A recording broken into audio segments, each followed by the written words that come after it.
رسول اللہ صلی اللہ علیہ وسلم پر اونٹنے کی اوج لا کر ڈال دی تھی، آپ کی گردن پر تھی، سجدے کی حالت میں تھی، اور اتنا ظالموں نے تشدد کیا تھا، کوئی فرد ہٹانے کے لیے آگے نہیں بڑھ پایا، اور قریش رسول اللہ کو دیکھ کر خوشی کے مارے ایک دوسرے پر گرے پڑ رہے تھے۔ احمقوں کی نشانی یہ ہوتی ہے کہ وہ ہمیشہ دوسروں کی تکلیف سے خوش ہوتے ہیں، اور یہ محمد صلی اللہ علیہ وسلم کے علاقے کے لوگ تھے جو آپ کی تکلیف سے خوشی محسوس کر رہے تھے۔ اس موقع پر کسی نے جا کر حضرت فاطمہ کو خبر دے دی کہ آپ کے والد کے ساتھ کیا معاملہ ہوا۔ اس وقت حضرت فاطمہ 5 یا 6 برس کی تھی، لیکن جوش محبت سے وہ دوڑی ہوئی آئیں، اوج ہٹا کر عقبہ بن ابی معیط کو برا بھلا کہا اور بد دعائیں دی۔ یعنی 5-6 برس کی بچی کس طرح سے آپ صلی اللہ علیہ وسلم کی تکلیف کی وجہ سے پریشان ہو اٹھی تھی، اور کیسے وہ آپ کا دفاع کرنے کے لیے آگے بڑھی تھی، اور ایک 5-6 برس کی بچی کے اندر وہ جذبہ بیدار ہوا۔ ٹھیک ہے، یہ پدری شفقت تھی، لیکن اتنے بڑے لوگوں کی موجودگی میں ایسا سٹیپ لینا بہرحال یہ جرأت والا معاملہ تھا۔ حضرت فاطمہ نے سٹیپ لیا، یہ باپ کی محبت کی علامت بھی ہے اور حضرت فاطمہ کی جرأت کردار کا اظہار بھی ہے۔ یہ صحیح بخاری کی روایت ہے۔ جہاں تک رسول اللہ صلی اللہ علیہ وسلم کا تعلق ہے، رسول اللہ بھی ان سے بے پناہ محبت کرتے تھے۔ جب آپ سفر کے لیے جاتے تو سب سے آخر میں حضرت فاطمہ سے ملاقات کرتے، اور جب سفر سے واپس آتے تو سب سے پہلے حضرت فاطمہ سے ملاقات کرتے تھے۔ یعنی آپ کا معمول تھا، آپ مسجد جاتے، مسجد جانے کے بعد حضرت فاطمہ کے گھر پہ سب سے پہلے جاتے تھے۔ جب حضرت فاطمہ تشریف لاتی تو رسول اللہ کا انداز بڑا پیارا ہوتا تھا، ان کی پیشانی چومتے تھے اور اپنی نشست سے ہٹ کر اپنی جگہ پر بٹھاتے تھے۔ یہ ایک بیٹی اور باپ کا تعلق ہے، بیٹی کا احترام، بیٹی کی قدر و قیمت کس قدر زیادہ اسلام نے اس رشتے کو خوبصورت بنایا، اور محمد صلی اللہ علیہ وسلم نے کتنی پیاری مثال سامنے رکھی۔ رسول اللہ صلی اللہ علیہ وسلم نے ہمیشہ حضرت علی اور حضرت فاطمہ کے تعلقات کو خوشگوار بنانے کی کوشش کی، دونوں میں صلح کروا دیتے تھے، تلخی بھی ہوتی رہتی تھی، 2 برتن بھی اکٹھے ہوں تو وہ بھی بچتے ہیں، اور حضرت فاطمہ اور حضرت علی کے درمیان ایسا سلسلہ ہو ہی جایا کرتا تھا۔ ایک بار آپ حضرت فاطمہ کے گھر پر گئے، آپ صلی اللہ علیہ وسلم کی آمد سے پہلے حضرت فاطمہ نے صفائی کی تھی، آپ صلی اللہ علیہ وسلم نے گھر کو دیکھا، دونوں بہت خوش ہیں، تو آپ خوش باش گھر سے واپس آئے۔ ایک بار آپ گئے تو دونوں کے درمیان ناراضگی تھی، پھر آپ نے حضرت فاطمہ سے پوچھا کہ تمہارے چچا زاد کہاں ہیں؟ یہ رشتہ اس لیے آپ نے سامنے رکھا تاکہ حضرت فاطمہ ایک ہی رخ سے نہ دیکھیں بلکہ اس رشتے کو بھی اپنے ذہن کے اندر رکھیں۔ تو حضرت فاطمہ نے کہا کہ مجھ سے ناراض ہو کر چلے گئے ہیں۔ اس پر آپ صلی اللہ علیہ وسلم نے کسی کو بھیجا کہ جا کر حضرت علی کا پتہ کرو، پتہ چلا مسجد نبوی میں ہے۔ آپ صلی اللہ علیہ وسلم گئے تو دیکھا حضرت علی مسجد میں نیچے سر رکھے سو رہے ہیں، وہاں کوئی کارپٹ نہیں تھے، نہ ہی کوئی ٹائلوں والا فرش تھا، مٹی کا فرش تھا، اور حضرت علی کو مٹی لگ چکی تھی۔ مٹی کو عربی زبان میں تراب کہتے ہیں، تو آپ نے حضرت علی کو پیار سے کہا ابو تراب، ابو تراب، مرادی تھی کہ مٹی کے باپ، مٹی کے باپ۔ تو یہ پیار سے آپ نے پکارا تھا، اور حضرت علی کو اپنے لیے یہ نام بےحد پسند تھا، اس کو بےحد پسند کرتے تھے۔ بہرحال آپ صلی اللہ علیہ وسلم نے دونوں کے درمیان صلح کروا دی، اور آپ جب حضرت فاطمہ کے گھر پہ جاتے ایک طرف حضرت فاطمہ کو لٹا لیتے، ایک طرف حضرت علی کو، اور پھر دونوں سے بات چیت کا سلسلہ جاری رکھتے۔ ایک مرتبہ حضرت علی نے حضرت فاطمہ پر کچھ سختی کی، حضرت فاطمہ رسول اللہ کے پاس شکایت لے کر چلی گئی کہ ظاہر باپ کے علاوہ اپنا دکھ کس سے کہتی۔ حضرت فاطمہ کو نبی صلی اللہ علیہ وسلم نے سمجھایا، آپ نے فرمایا بیٹی آپ کو خود سمجھ جانا چاہیے کون سا ایسا شوہر ہے جو اپنی بیوی کے پاس خاموشی چلا آتا ہے، یعنی جو بھی شوہر آئے گا کچھ نہ کچھ تو کہے گا، کوئی نہ کوئی بات کرے گا۔ حضرت علی پر اس بات کا بڑا گہرا اثر ہوا، اور حضرت علی نے آئندہ کے لیے طے کر لیا، اور حضرت فاطمہ سے کہا کہ آئندہ میں تمہارے مزاج کے خلاف کوئی بات نہیں کروں گا۔ یہ روایت سیر الصحابہ کی ہے۔ ام المومنین حضرت عائشہ صدیقہ سے روایت ہے کہ ایک مرتبہ تمام ازواج مطہرات نبی صلی اللہ علیہ وسلم کے پاس اکٹھی بیٹھی تھیں، اتنے میں حضرت فاطمہ الزہرا ہمارے پاس آئی۔ ان کی چال بالکل محمد صلی اللہ علیہ وسلم جیسی تھی۔ حضرت فاطمہ کی زندگی سے یہ بھی پتہ چلتا ہے کہ باپ سے اتنی محبت تھی، باپ کو کاپی بھی کرتی تھی۔ آپ نے جب اسے دیکھا تو اہلا وسہلا مرحبا کہا اور آپ نے بڑی محبت کے ساتھ اپنی جگہ پر بٹھایا۔ یہ صحیح بخاری اور فتح الباری میں روایت موجود ہے۔ اسی طرح سے ایک اور روایت ہمیں ملتی ہے رسول اللہ صلی اللہ علیہ وسلم کے وصال کے وقت کی۔ حضرت فاطمہ وصال کے وقت پہ آپ صلی اللہ علیہ وسلم کے پاس آئیں تو آپ صلی اللہ علیہ وسلم نے ان سے یہ کہا کہ آپ اپنا کان میرے منہ کے ساتھ لگا دو، کیونکہ آپ زیادہ اونچی بول نہیں پاتے تھے کمزوری کی وجہ سے۔ تو حضرت فاطمہ نے جب کان منہ کے ساتھ لگایا تو آپ صلی اللہ علیہ وسلم نے کوئی بات کی تو حضرت فاطمہ رو دی۔ پھر کچھ دیر کے بعد آپ صلی اللہ علیہ وسلم نے دوبارہ بلایا، دوبارہ کان منہ سے لگایا تو آپ صلی اللہ علیہ وسلم نے کوئی بات کی جس سے حضرت فاطمہ مسکرانے لگی۔ حضرت عائشہ نے بعد میں پوچھا کہ یہ بتاؤ کہ کیا بات ہوئی؟ تو حضرت فاطمہ نے کہا وہ میرے اور ان کے درمیان راز ہے، میں اپنے باپ کا راز افشا نہیں کروں گی، یہ ایک بیٹی ہے، مثالی بیٹی۔ بہرحال پھر نبی صلی اللہ علیہ وسلم کا وصال ہو گیا۔ بعد میں حضرت عائشہ نے پوچھا کہ اچھا یہ بتاؤ کہ جب رسول اللہ کی حیات کے آخری لمحات تھے تو آپ سے انہوں نے کوئی بات کی تھی، آپ پہلے رو دی تھیں پھر آپ مسکرائی تھیں، تو اب تو رسول اللہ جہان سے چلے گئے، اگر مناسب خیال کریں تو ہمیں بات بتا دیں۔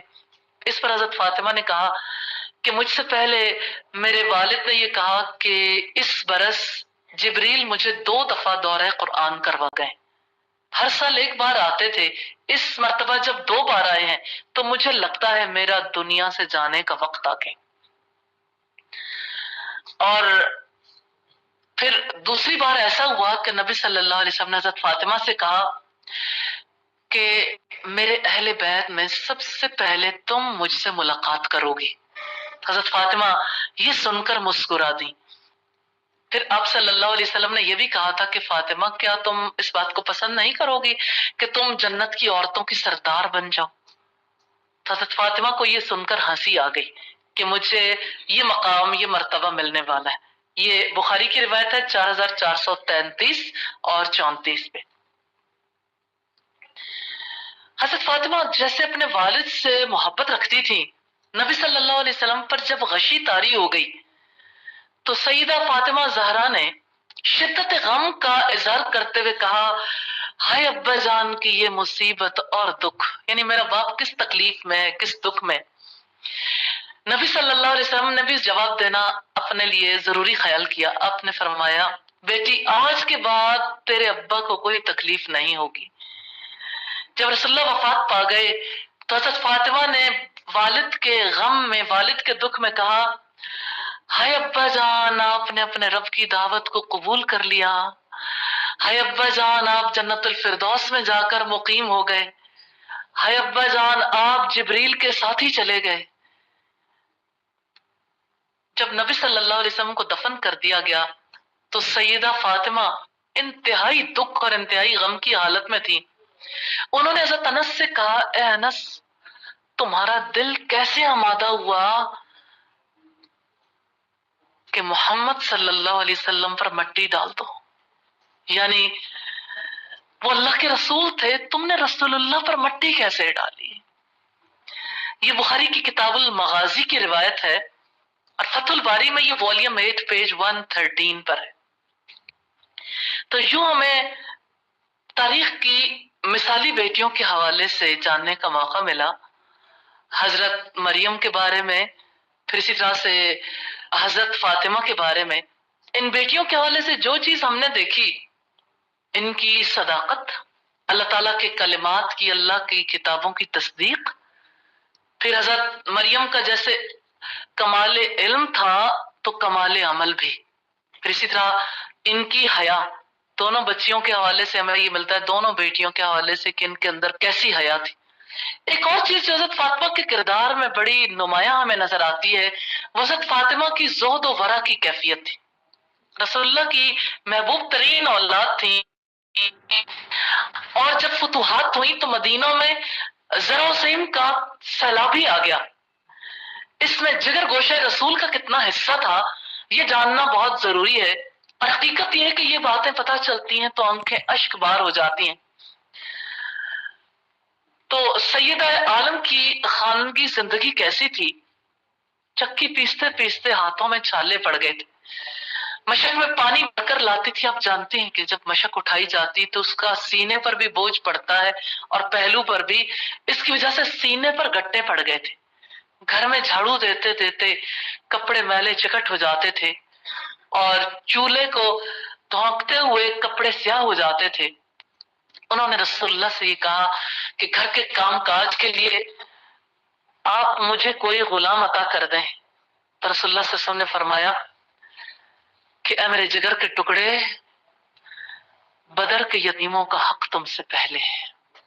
یعنی بدر میں جن کے باپ کا سایہ ان کے سر سے چھن گیا وہ اللہ کے حضور چلے گئے، ان کا حق فائق ہے، ان کو پہلے حق ملے گا. ایک دفعہ ایسا ہوا کہ حضرت علی نے حضرت فاطمہ کو سونے کا ہار دیا. جیسے شوہر بیوی کے درمیان ایک تعلق ہے، ایسا معاملہ عمومی طور پر ہوتا رہتا ہے. تو آپ صلی اللہ علیہ وسلم نے جب دیکھا تو آپ نے کہا فاطمہ تم کیوں کہلوانا چاہتی ہو کہ رسول اللہ کی بیٹی آگ کا ہار پہنتی ہے؟ حضرت فاطمہ نے اس کو فوری طور پر بیچ دیا اور اس سے ایک غلام خرید لیا. ایک دفعہ آپ کسی غزوے سے تشریف لائے، حضرت فاطمہ نے آپ کا خیر مقدم کرنے کے لیے بہت خوبصورت پردے لگائے. حضرت حسن حضرت حسین کو چاندی کے کڑے پہنائے. یعنی باپ کی آمد کی خوشی میں یہ استقبال کی تیاریاں تھیں. رسول اللہ نے ان سب چیزوں کو دیکھا تو واپس چلے گئے، ملاقات ہی نہیں کی. حضرت فاطمہ کو رسول اللہ کی ناپسندیدگی کے بارے میں علم ہوا تو دونوں بچوں کے ہاتھوں سے کنگن اتروا دیے اور انہوں نے گھر کا وہ جو پردہ تھا اس کو چاک کر دیا. آپ صلی اللہ علیہ وسلم کے پاس گئیں اور حضرت حسن اور حضرت حسین دونوں رو رہے تھے. تو آپ نے انہیں سمجھایا کہ میں نہیں چاہتا کہ میرے بچوں کے ہاتھ سونے چاندی سے آلودہ ہوں. پھر آپ نے فرمایا کہ یہ میرے اہل بیت ہیں، اور حضرت فاطمہ کے لیے یہ کہا کہ اس کے بدلے فاطمہ کے لیے اسیب کا ہار اور ہاتھی دانت کے کنگن خرید لاؤ. یعنی اگر پہننا ہی ہے تو دوسری جیولری پہن لو تاکہ دوسری عورتوں کے برابر رہو، دوسری عورتوں سے برتری اختیار کرنے کی کوشش نہ کریں. یہ واقعات ابو داؤد اور نسائی میں ہمیں ملتے ہیں. مسلمان عورت بحیثیت بیٹی کے چند خصوصیات ہم نے دیکھی.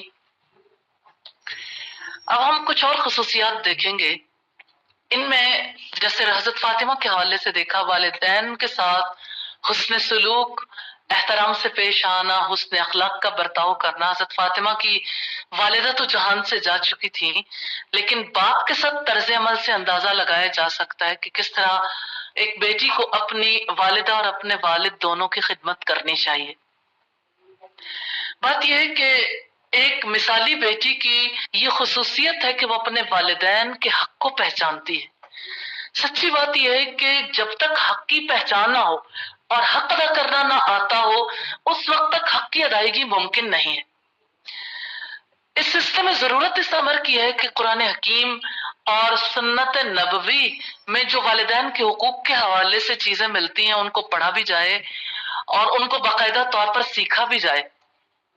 تبھی یہ ممکن ہے کہ باہمی تعلقات خوشگوار ہو جائیں.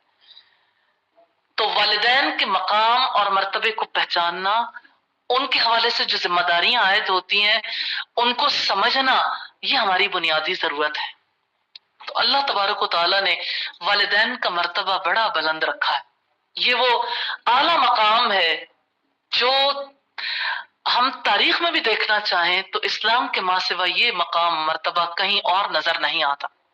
اور قرآن حکیم میں اللہ تعالیٰ کی عبادت کے حکم کے بعد اور شرک سے اجتناب کے حکم کے بعد سب سے پہلا حکم والدین کے ساتھ حسن سلوک کا.